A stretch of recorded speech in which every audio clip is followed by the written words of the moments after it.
जय हिंद फ्रेंड्स।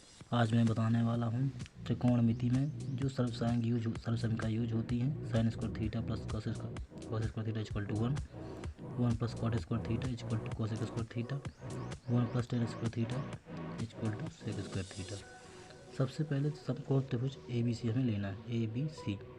तो समकोण त्रिभुज ABC में कोण जो C है उसके सामने की भुजा को परपेंडिकुलर या लंब कहते हैं, तथा जो कोण सी लगी हुई भुजा है उसे BC बेस कहते हैं,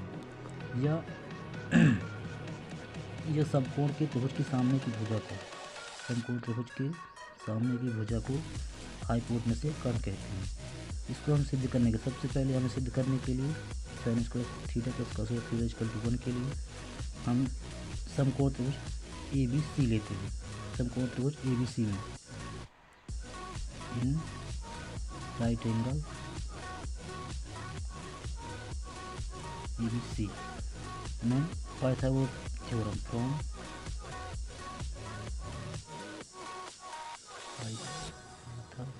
पाइथागोरस थ्योरम।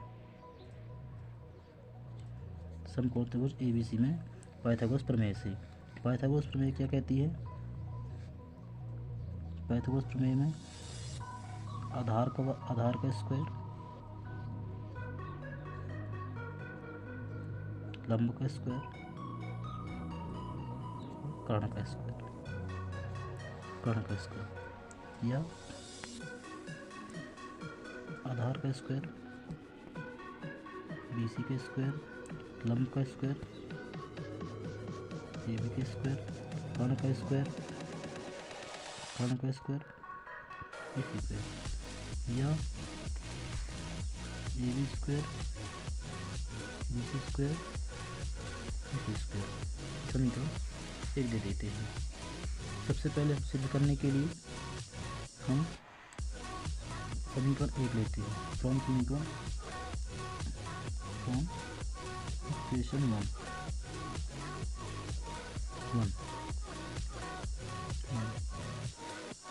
अब हमें लिखेंगे AB square BC square equal to AC square. सबसे पहले हम इस समीकरण एक में AC स्क्वायर का भाग दे देते हैं। AC स्क्वायर का भाग समीकरण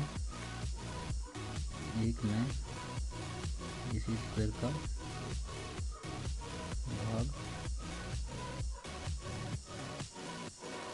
कराने पर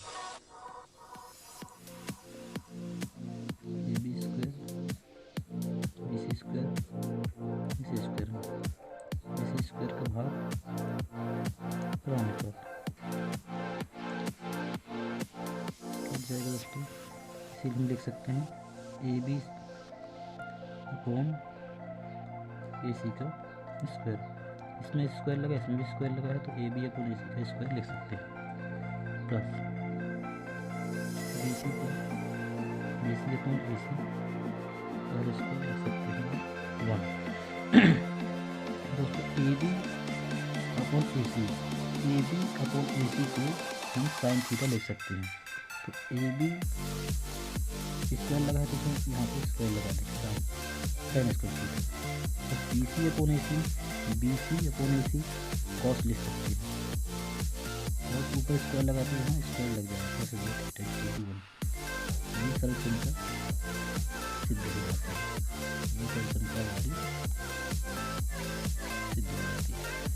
अब दूसरी को सिद्ध करने के लिए दोस्तों हम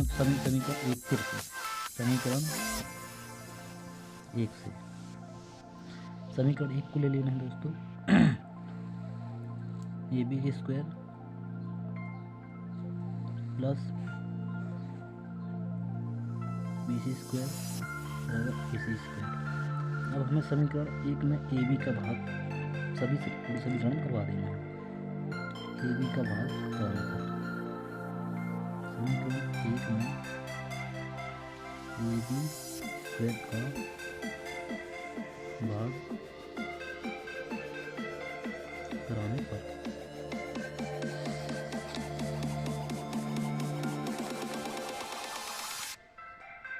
B square into A B square में ए बी स्क्वायर का भागाकार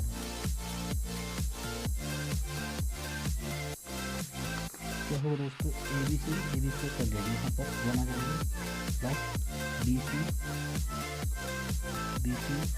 और ए बी स्क्वायर प्राप्त होगा, square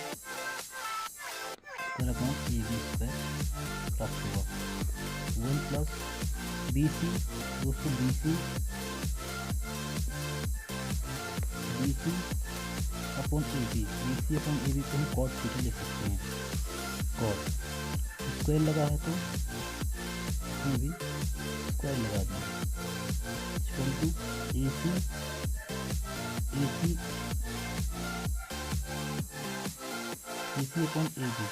C upon A B को कोसेक थीटा ले सकते हैं।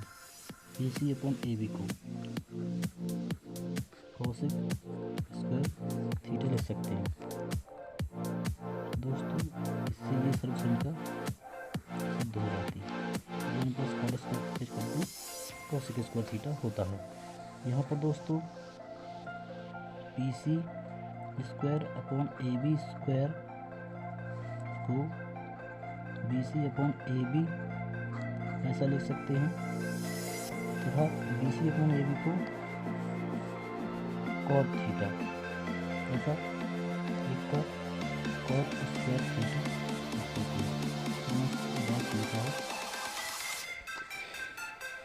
अब तीसरी संख्या को सिद्ध करने के लिए दोस्तों इसमें यही संख्या सिद्ध हो जाती है। तीसरी संख्या one plus tan square theta को सिद्ध करने के लिए हम लिख लेते हैं one plus tan square theta इसको सिद्ध करने के लिए दोस्तों पुनः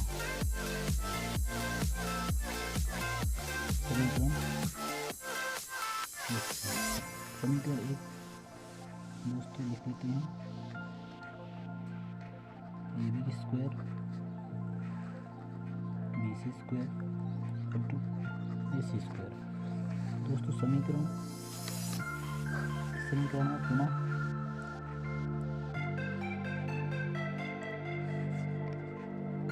समीकरण एक में बी सी स्क्वायर का भाग कराने पर समीकरण एक में बी सी स्क्वायर का भाग कराने पर समीकरण एक में बी सी किसी को भाग करा देते हैं बी सी स्क्वायर का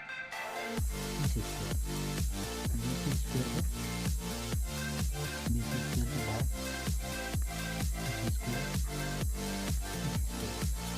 बी सी स्क्वायर कैंसिल हो जाता है। ये हम ले सकते हैं A B upon B C whole square plus one B C upon B C का A B upon B C के टर्म थीटा लिख सकते हैं।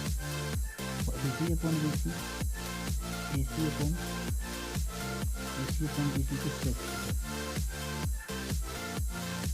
थीटा लिख सकते हैं।